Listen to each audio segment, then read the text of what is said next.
Hello, and welcome to the Brutal Iron Gym podcast, where our goal is to cut through the BS and deliver the brutal truth about topics related to health and happiness. Today's podcast number 1626. The topic is Q&A, and the title is Help, I'm Overwhelmed.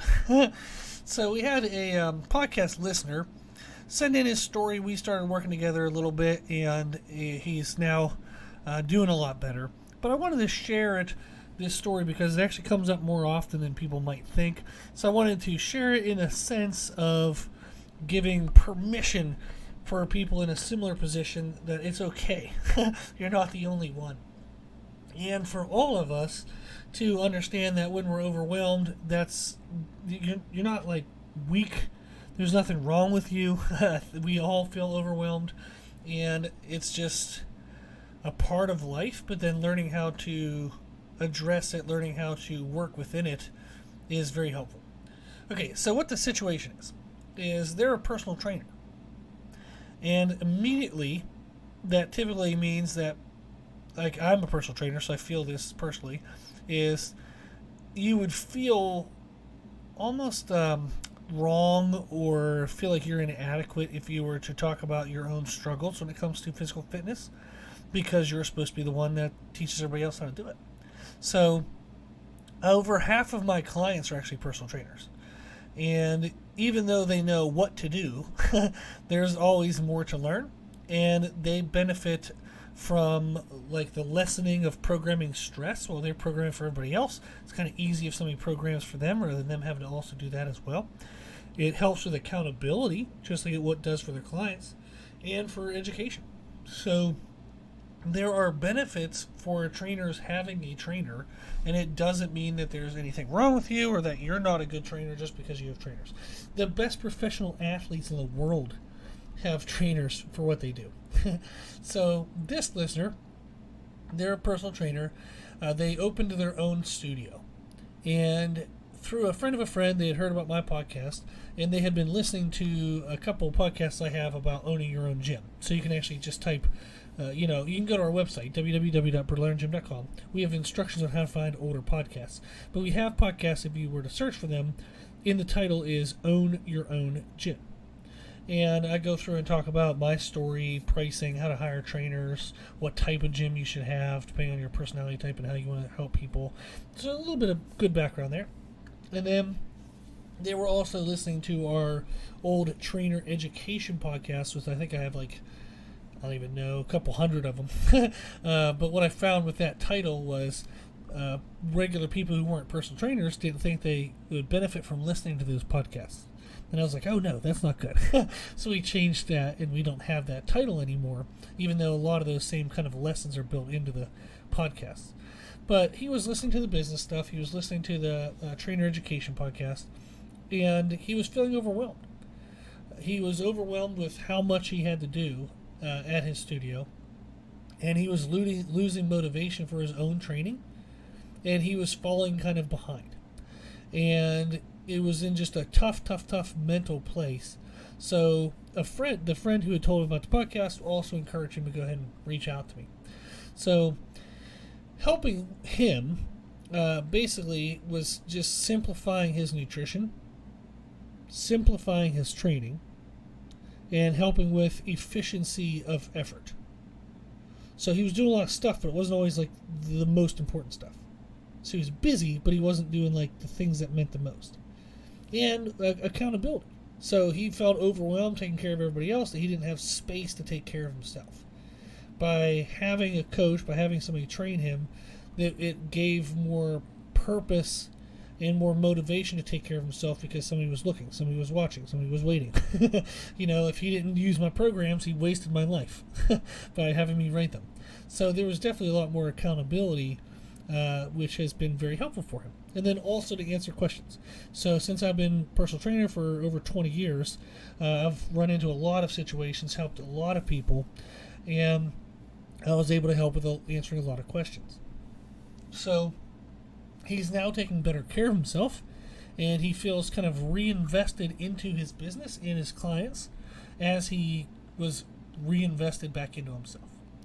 Now, that, as I said, is a common story. Over half of my clients are personal trainers. And too often, personal trainers tend to like kind of silently suffer, and they lose themselves because they're so focused on helping other people, they're so focused on surviving financially, that they tend to put themselves too far down their priority list. You know, it's easier to skip a workout and do some extra work for a client, or skip a workout and do some extra work for the business, than it is to say no to those things and say, yes, my workout is important. I've struggled with that over the years, of guilt of working out, because working out for me is part of my job. Like, I have to not only look good, but it's also a time when I'm creative in my thoughts. And it's time when I get to experiment and learn with different things that I will then pass on to my clients. So working out is something that I need to build into my work schedule. But I've felt bad at times whenever my significant other didn't have that same space in their schedule.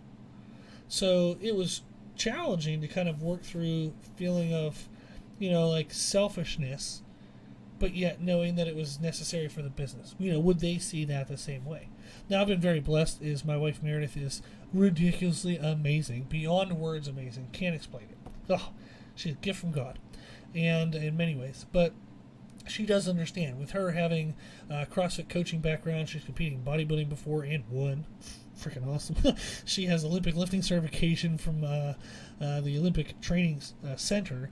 She's just all into the fitness and understands it very well, and does understand that it's a necessary part for me. So I've been able to have that support, which is great.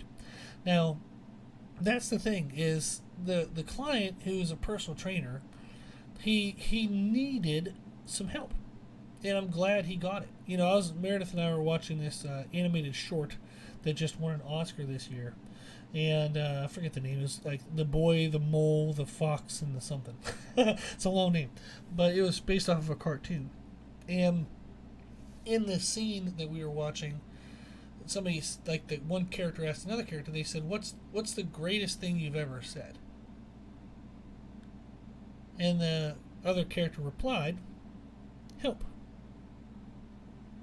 That was it. That was his answer.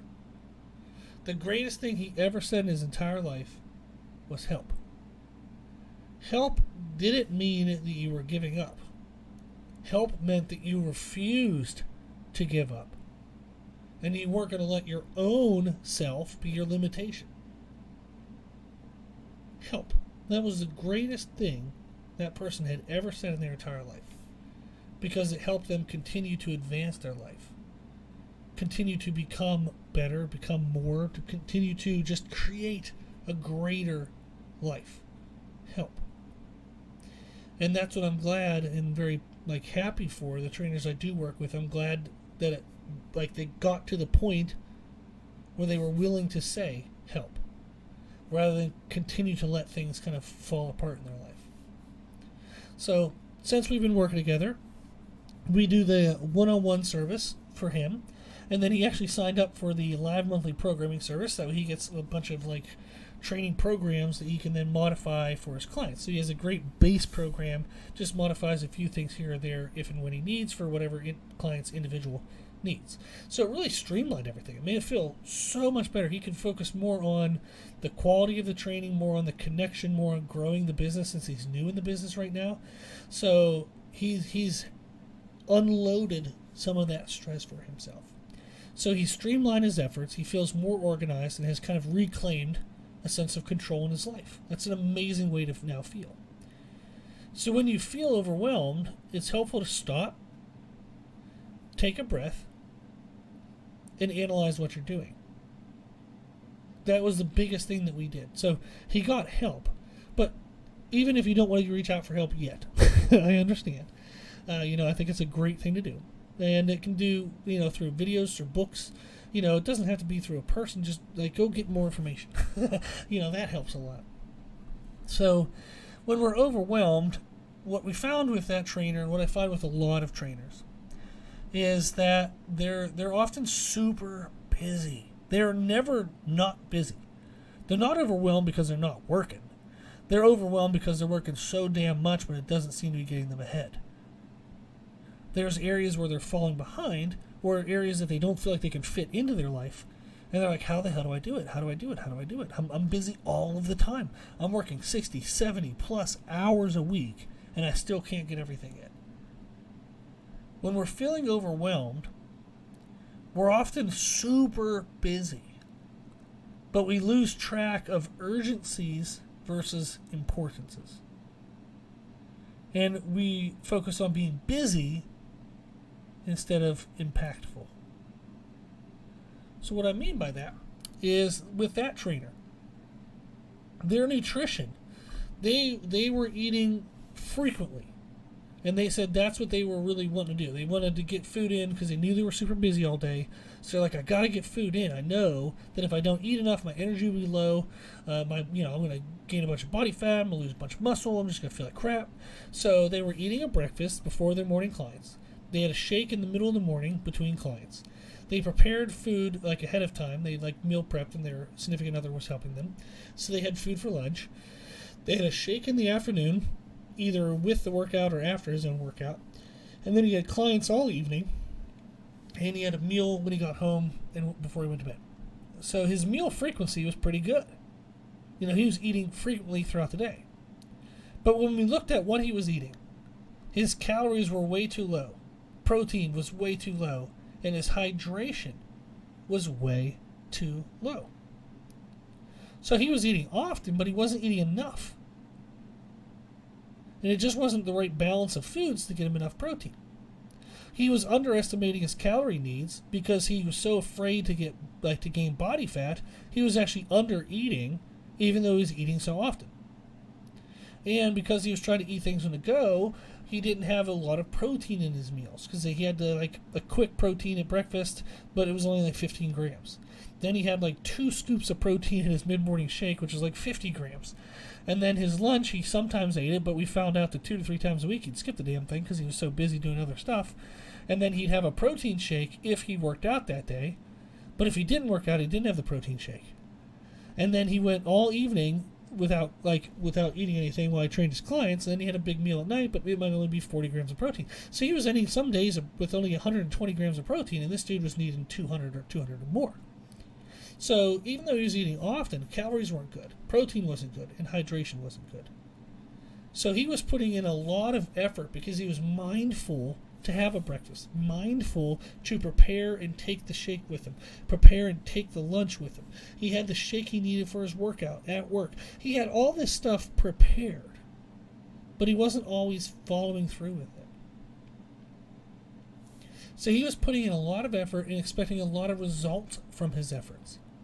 But they were busy efforts, not impactful efforts.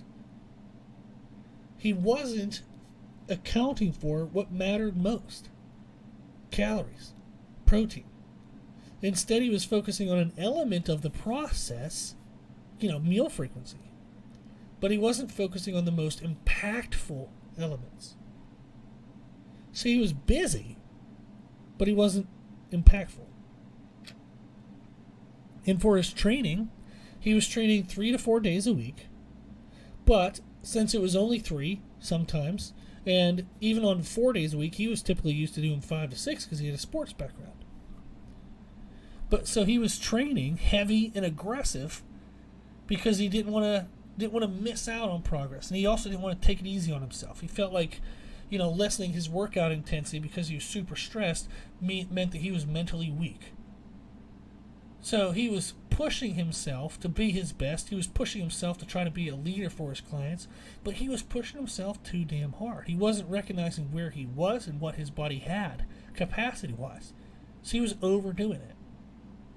He was overtraining. He was under-eating. He felt like crap. His joints were hurting. Everything was crap.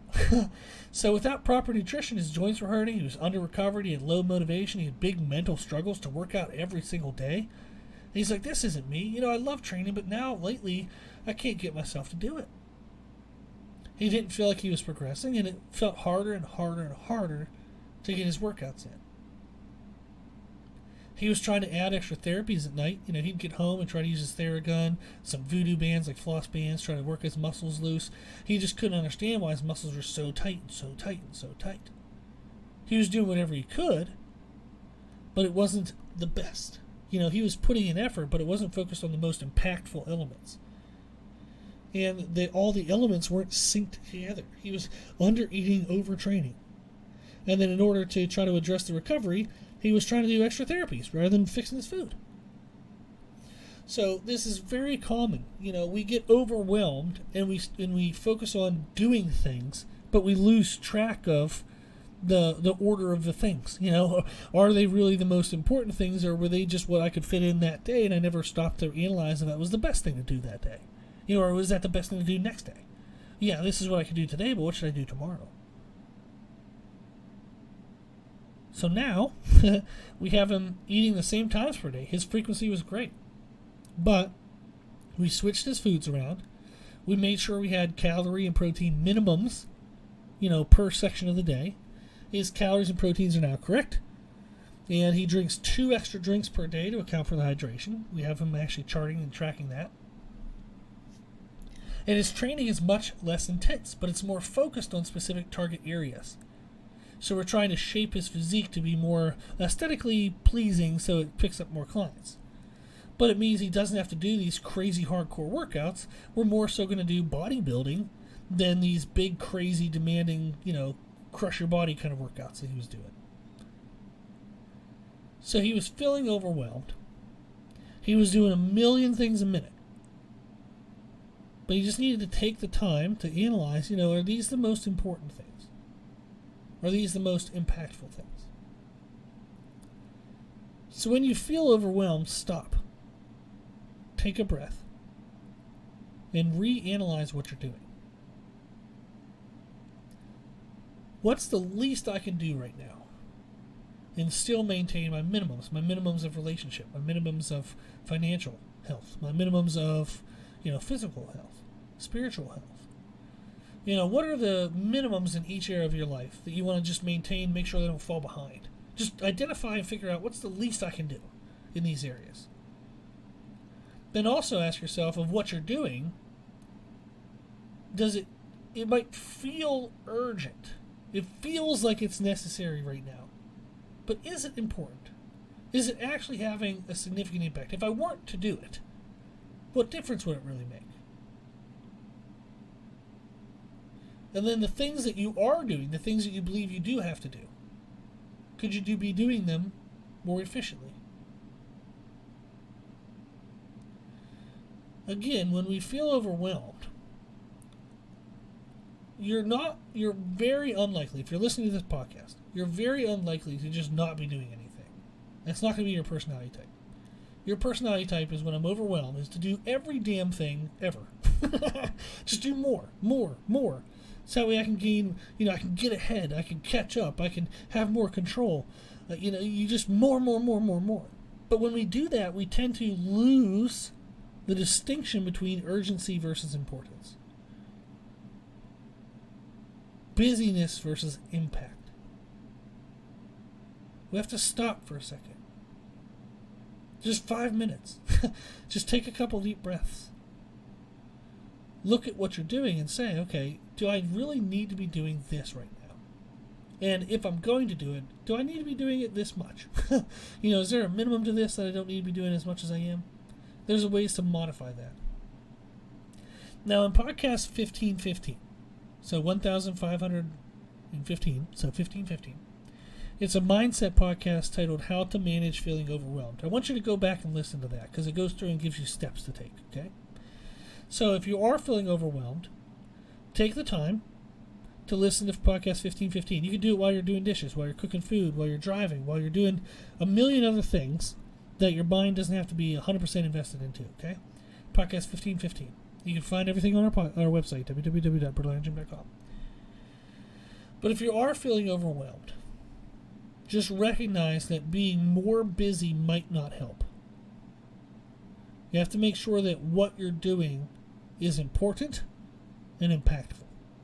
So don't just do more. Stop doing more. Make sure that what you're doing is the best things to be doing. And if you're a trainer and you're feeling overwhelmed, that is okay. You're not failing at life. You're not a loser. Okay? You're doing totally fine. You might be in a new place in life, a new challenge in life, and you're kind of working through that. So if you are a trainer and you need help, remember that can be the most impactful thing that you ever say in your life. That could be the biggest thing you ever say in your life, is to actually ask for help. It does not mean that you're giving up. It means that you refuse to give up. You refuse to give up so freaking much that you're going to gather resources. Whether that's, an extra book, an extra video, maybe getting a coach, getting somebody to help you. You're not going to let it stop. You're not going to accept not reaching your goal. You're going to do whatever the hell it takes to get to it, right? So if you're a trainer and you feel overwhelmed, or that you're progressing your clients but not yourself, reach out. I can help you. Truly can. I've been there. I know what that feels like. I can help. Okay? Okay. Well, I wish everybody the best of luck. If you are feeling overwhelmed, that's just such a tough place to be mentally and emotionally. And I hope that you can find some peace, find some organization to your feelings. So hopefully today helped a little bit. Remember to listen to podcast 1515. Okay, 1515. Awesome. If you have any questions, if you need anything, my email is brutalirongym@gmail.com. If you like our podcast, please share it. When you share it, let people know that we answer questions for free. Thank you to those who donate to support the podcast. It does have a high hosting cost every year. I give an hour to it every day. I appreciate the donations as they go to cover some of that cost. It really makes this long-term more reasonable and feasible. So thank you very much. If you want to donate, you can do that on our website at www.brutalirongym.com. If you like the information we share in our podcast, you can find more from us on our social media channels. On Instagram and on YouTube, find us and follow us under the name Brutal Iron Gym. As always, I hope this was helpful, and thank you for listening.